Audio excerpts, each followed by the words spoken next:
Hi, my name is Joseph Irizarry, and today I'm going to be giving you instructions for a home rehab video for a rotator cuff repair. So these are some basic exercises that you can do during different stages of rehab. They're not all that are ones you're going to start off with. The kind of depends upon the limitations set by your physician when you can do certain things, but these are exercises that at some point you will be doing during your rehab, and they're easy exercises that you can do at home to cover a wide variety of things that you need to address when you're doing a rehab for your rotator cuff. Just a quick introduction about the injury itself. The rotator cuff is a group of 4 muscles that surround what's called the humeral head. So you have your upper arm bone, your humerus, and the humeral head is the part that attaches to the socket of your shoulder blade or your scapula. And you have 4 muscles that kind of surround it from the front around to the back, anterior all the way to posterior. And those muscles are supraspinatus, infraspinatus, teres minor, subscapularis. And they control rotational movements as well as some abduction controlling of that movement as well. So for no matter if you're like an overhead athlete and you do a lot of throwing, or you're just an average person on the street who's suffered a rotator cuff repair, these are important things that you can do regardless of what your lifestyle is. So we're just going to walk you through these. The first one that I have is active assisted range of motion with a band, or with a wand, sorry. Now, usually you use like a PVC pipe or something like that. This is just a wiffle ball bat that I have, but you can use a broomstick, anything like that, to really kind of help you with this. So the idea is, so let's say my right side is my injured shoulder.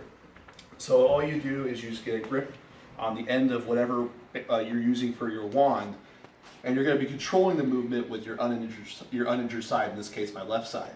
So if I'm just starting with basic what's called abduction adduction, which is this movement of the shoulder, and I'm doing it on my right side, so I just grip here just enough to hold onto the wand, and I'm going to use this to drive it. So the key here is when you're talking with your patients or your athletes, to make sure that they understand for like these active assisted range of motion exercises that they're shutting this down, they're keeping it relaxed, so the action's coming from the uninvolved side. So you have to make sure that they know they're not going to be activating here. It's going to be all the opposite side, the contralateral side. So in the case of this movement here, I'm just going to grab and push. And you can get a little bit of a stretch with it too. You can feel a point where you feel stretch and hold it there to get a little bit of a stretch of the tissues. But the biggest thing is you don't want to push it past a point of pain. And once again, these motions and how far you go also depends upon where you're at in your rehab and what your physician says is okay. And then to pull a cross body, I'm going to pull here and pull across. And you can do that as well. And then for rotational exercises, you can bring your arm up to a 90-90 position. You can hold the bat here, or the wand. You're going to stick it behind, so where the other end sticks through, you can grab. And you can do rotation that way. And then you can come in front and just kind of pull it forward like that. So those are some basic ones that you can do as well. Shoulder flexion extension, these motions here, this arc of motion, pretty simple. Same thing, you can just grab here and just push your shoulder back, as well as pull it up. So those are some basic ones that you can do for active assisted range of motion. If that's too tough for them, or if they're at a part in the rehab where they can't do that because of physician limitations, then you can just have a partner, a roommate, significant other, whoever else is with them, just kind of walk them through the motions. Just kind of grab their arm, pull some traction, that usually helps with some pain, and guide them through those same motions. And they can show them to them the motions they're supposed to do, so they can know, just pull, cross, pull up, and that way they can still get that range of motion benefit without, if it's too painful for them to do themselves. And to progress them, you can give them a resistance band, something that's going to put more strain on the muscles to really activate the muscles that surround not just the rotator cuff, but the muscles that protect the scapula, the parascapular muscles. So that's something you can do as well. So jumping into my second exercise is dead bugs. This is a core exercise, so a lot of you may be thinking, why are we working on the core if the injury is at the shoulder? Well, the reason is, like, go back, if you're an overhead thrower and you're a throwing athlete, well, if you're pitching, your motion comes from your lower half, and that energy is transferred up through your core towards your shoulder. And if you don't have a strong core, then that energy transfer isn't going to be even, which is going to put your shoulder in a compromising position, which increases risk of damage to the shoulder, but even the elbow as well, which is big for pitchers. They don't want to possibly deal with any medial elbow issues. But if you're just an everyday person, even if you're bending down to lift something up, if you're not transferring that energy well, you can still succumb to those same problems, putting your shoulder in a compromising position. So for dead bugs, all you have to do, you need no equipment for this exercise at the most fundamental level anyway. So you're just gonna lay on your back, and you're gonna bring your hips and your knees to a 90-90 position, as best you can. Try to line it up. You're gonna keep your arms out overhead, extended in front of you.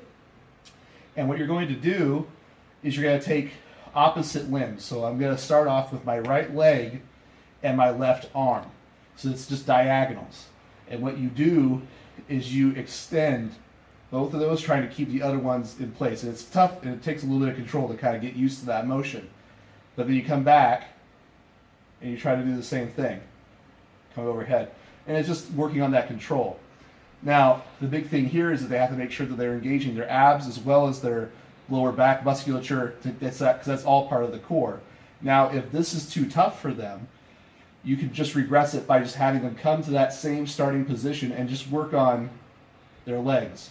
And then what you can do is, if they have somebody like a roommate, like again, or a partner, they can put their arm here by the arms and just have them press their arms into that arm bar. And just that pressing helps activate the core. So you can still get that core activation and then progress into using both limbs. And then just a progression for that is you can give them weights, dumbbells to use, ankle weights. You can give them bands to put around their ankles, their arms, different things that you can do to kind of just change up and do the same thing. Add weight, add resistance. And if you add that weight, as they extend their legs out and their arms out, that transfer, like that center of gravity shift with the weight, challenges their proprioception as well as their core. So that's a good progression for that as well, which is really simple to do. All right, so going into basic shoulder strengthening, this is just internal, external rotation, flexion, extension, strengthening exercises with a dumbbell. So to kind of mimic a dumbbell, or something that they have that they can use for a weight very easily at home, I have here just a 5-pound bag of rice. And they can work on just making sure they do their shoulder flexion extension, which is, I said, this motion right here. And the big thing is, if they're standing up, you want to make sure that they have nice, good posture. Once again, engage their core. And as they're coming overhead, the big thing is this muscle right up here, which is the upper trap, they're going to want to kind of bring that up to help them get that arm up and that shoulder up. You don't want that. So the big thing here is, before they start, you want to cue them to keep their shoulder blades together. So from this position here to keeping them here. And then another cue you can give them is to take it towards their pockets or towards their glutes and really bring those shoulder blades down. You're really trying to focus on bringing them together and down, because that helps them keep this activation low when they're doing that type of a motion. So if I'm practicing that, I can bring them together, I can bring them back, and I limit the activation here so I'm not cheating myself. Same thing when you're going back, just making sure that they don't rotate. They want to make sure that they're trying to get extra motion from their hips or their trunk, making sure that they stand tall, and that the motion's coming from the shoulder, not a rotational movement to help compensate or get extra motion.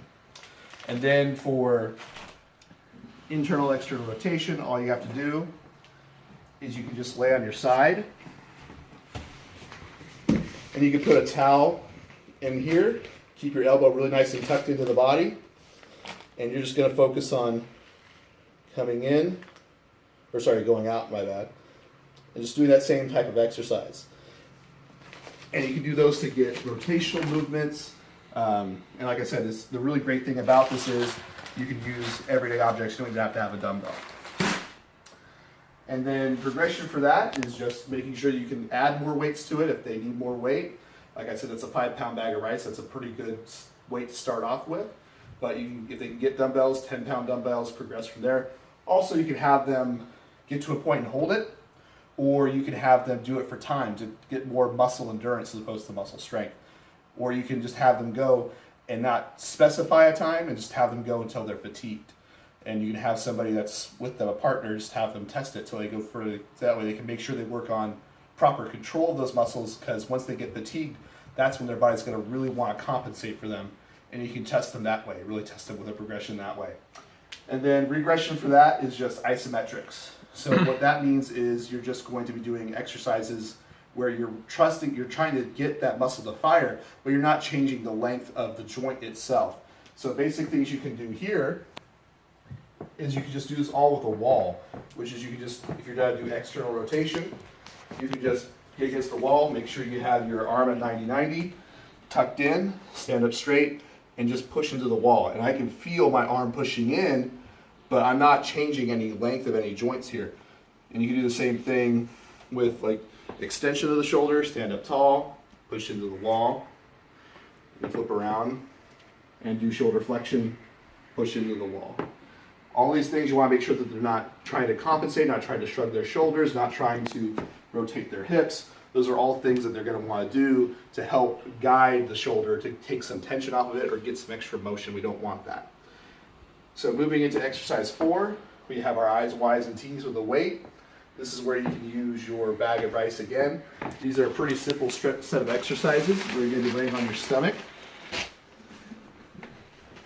And then you're going to have your testing shoulder off the table. You're going to grab your weight. And this is a little bit different because I'm so close to the ground, so it's not really much of a lift for me. But if you have a treatment table or a counter or anything like that, you can try to do those. But what you're going to do is you're going to make a pattern of I's, Y's, and T's where you're doing I's, coming out to about a 45-degree angle for your Y's, and then being perpendicular to the rest of your body for your T's. And it's the same idea where you're making sure that they have proper control of their scapula, pinch together, try to pull them back down, and just come up, making sure that they're not pulling up with their hip or their shoulder, and they're just isolating and pressing down, coming up, dropping their arm angle down, coming out, and to the side. And those motions really get a lot of the muscles that, rhomboids, middle trap, upper trap, deltoids, a lot of that gets activated there. You can even, as you're laying down, as you go for your I's, Y's, and T's, you can even add, some people, they have I's and they come back here. You can do that just the same. And then progression for that, similar to the shoulder strengthening, increase their weight. You can have them do it for time, increase the reps and the sets that you want them to do. That way you can change from maybe targeting so much of muscle strength as you do like muscle endurance.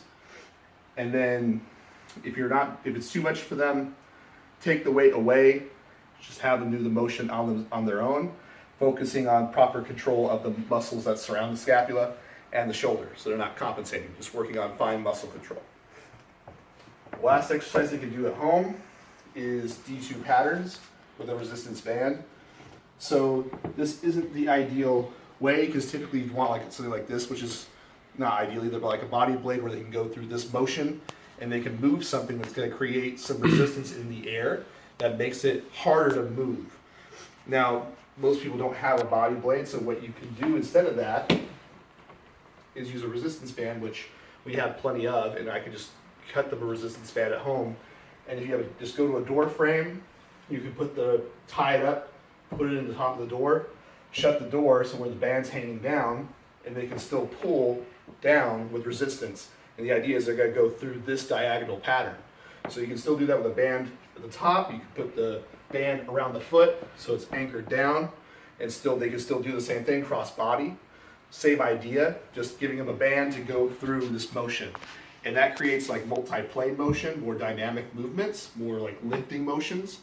And the progression to that is an exercise called lawnmowers, where they start low and they work their way up. And you can work it up to where they go from here and they work up overhead. Or here, you can do a single leg, where they start off with a double leg stance and they come down. And as they come up, they go to a single leg stance. So that challenges overhead motion, that challenges proprioception, that challenges strength. So that accomplishes a lot of different things with one exercise, which is why it's a good exercise to use.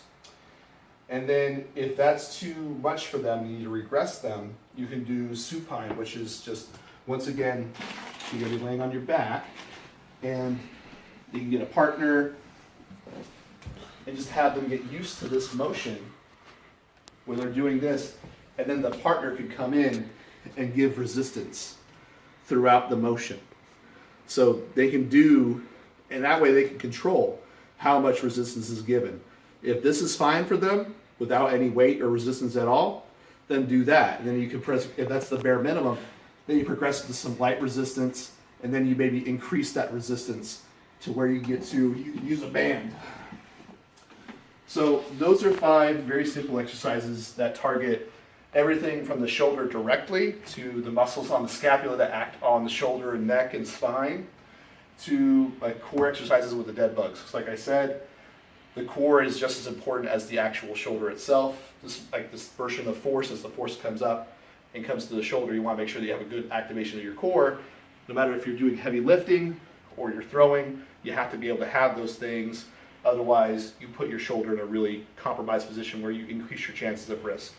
So these are all ones that you're going to do throughout your rehab. Like I said, everything else that comes with your rehab is going to be based off of what your physician says you can and cannot do. Because with a rotator cuff tear, you're going to have a surgery and you have to go through different parts of range of motion based off of what their guidelines are. But these are different exercises that can be included that are very simple, do not take a lot of equipment, and can really strengthen and help with not just strength but endurance as well.